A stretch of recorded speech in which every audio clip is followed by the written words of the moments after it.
Welcome back, you mad water drinkers that will send you seeking the restroom signage at your department store mall setup. This is Dead Rising 1, where we are in the final 24 hours of the game. Frank has found himself in the depths of North Plaza, surrounded, perpetually as always, by the endlessly spawning zombies. But will these amounts of traffic cones and 2x4s prove to be his salvation? No. Where we start running into easily the most unfortunate problem of 72-hour mode when you decide to go deliberately for the B ending is... we don't have any scoops right now, Mr. Gurdett. Right. Without scoops, we don't have things to do. When the game doesn't give us things to do, we have to invent things to do.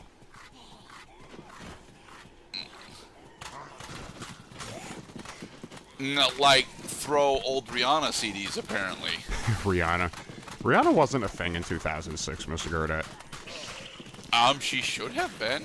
I mean, she probably didn't have S&M out yet, but I'm pretty sure she was an R&B artist by then.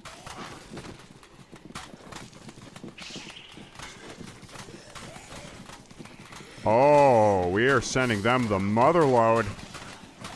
So what, is this supposed to be Janet Jackson instead? Because this would be an insult to Janet Jackson. She's actually got some really good albums. You know, you'd think with this 1080p resolution that I'd be able to read just in the icon in the top right corner what the name of the artist is. But I can't read the name of the artist right now. Yeah, I know well, I said it was... Well, the name of the album title is Mother, so... Time has passed. Human beings tend to forget things when enough time has passed. Also, stacks of CDs are very clearly not actually effective. Like they actually do seem to apply a decent stun if you get a critical hit, but they don't actually inflict pretty much any damage. CDs were meant to be listened to, not to be improvised projectile weapons. Right. This is music abuse. If you were going to use them as improvised projectile weapons, you want to actually use them on living human beings or other weak mammals. But against zombies, no. And you really should be using vinyl. Now, is vinyl actually sharper than classic CD press is? No, but it's heavier. Because you got to remember, they're both circular, and the one mathematical principle of circles is that all points on a circle are equally distant from the center. Which is why you have to use... At least assuming that the circle is a proper construction. Well, otherwise it wouldn't be a circle. It would be something other than a circle. A perfect circle. Judith. Maynard James Keenan, the frontman of Tool, 1993.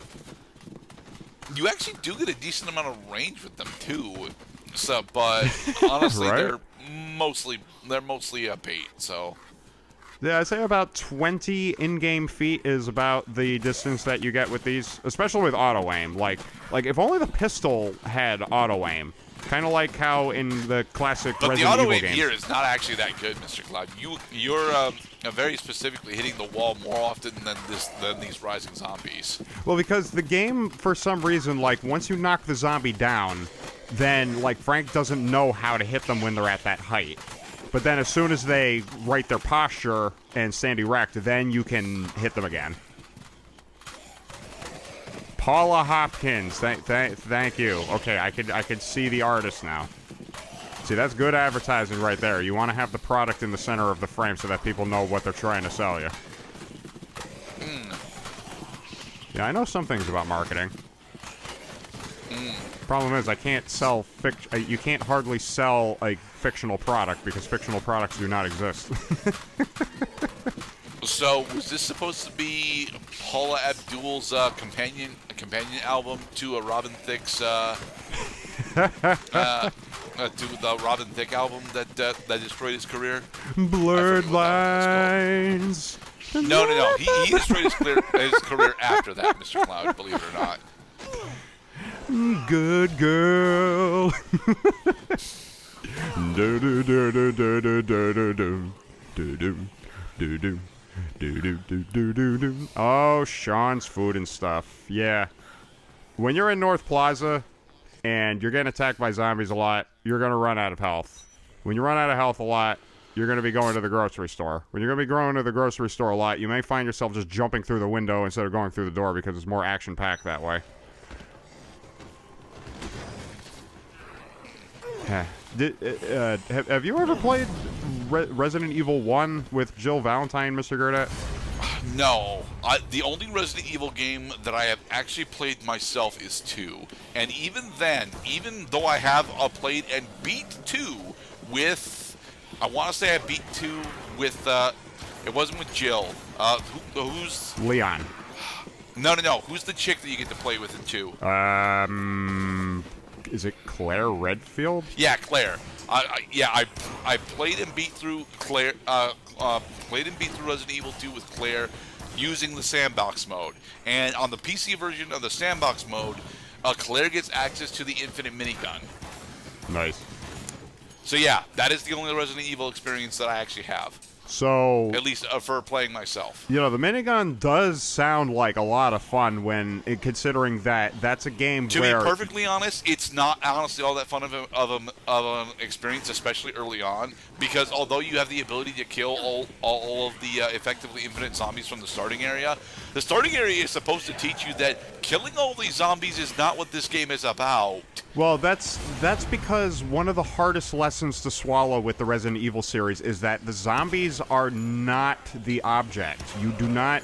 The only thing that getting the zombies out of the way does is get you to the bosses. See, you have to kill bosses in Resident Evil games in order to proceed the game. There's always a final boss in Resident Evil games, but zombies are 100% optional.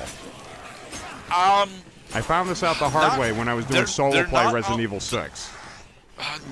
Not in 2. There are several zombies that you effectively have to deal with, but if you're actually decent enough with either the knife or the limited ammo that you have, you can in fact kill the specified zombies quite freely, and just carry on. Carry on. 2 approaches zombies a little bit different than the rest of the series does, in my opinion, because if you keep the zombies alive and are able to just go around them, then you're fine. But killing the zombies very specifically allows you to have much safer passageway through most of the police station. Right, safety. That's exactly right. You're killing the zombies so you could stay safe. With your stupid auto-aim controls and fixed camera because of the limited graphical limitations of Nintendo 64, PlayStation 1, and then PlayStation 2. Specifically PS1 and 64. The PC version actually... The PC version didn't also... a Lansing umbrella. My umbrella, Ella, A. Under my umbrella, Ella, get out of my way. Under my umbrella. All those honestly, zombies. The Lansing umbrella is serving you quite nicely. I would like to have that Lansing umbrella in Resident Evil 2, especially at the beginning, because... Oh. Right, because you have to get out of the streets of Raccoon City and into the police station.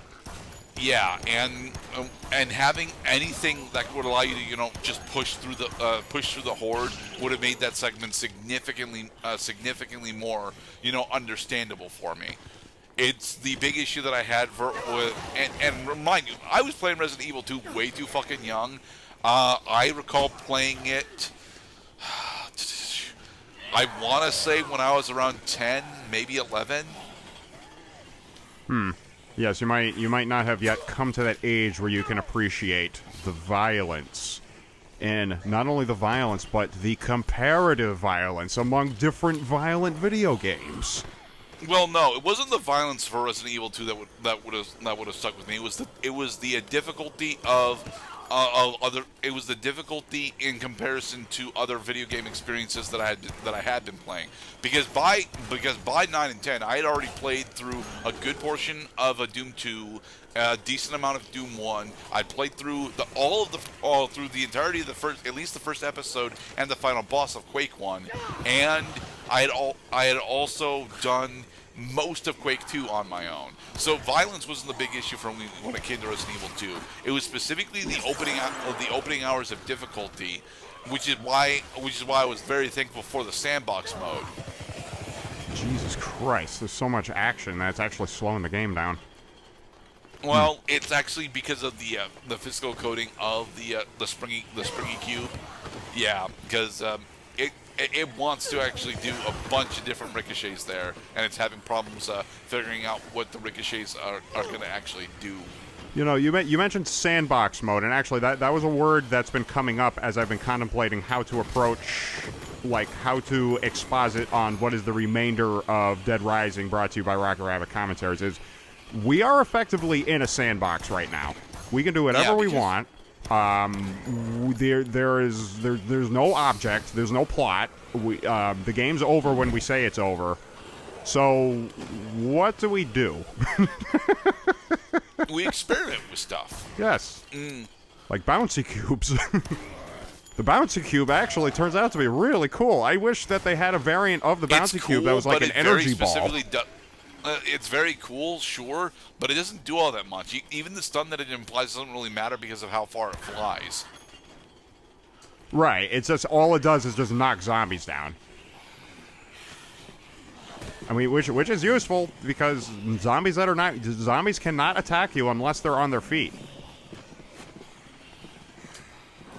See, like that guy, but he missed because zombies do not have very good determination of how far away their targets are. So is this the only smaller size outfit that Frank can get from Small Fry Duds? From Small Fry Duds, yeah. And there are other children clothing stores around Willamette Mall as well that will also give you stupidly small clothing. And the next part, we're going to discover other hidden aspects.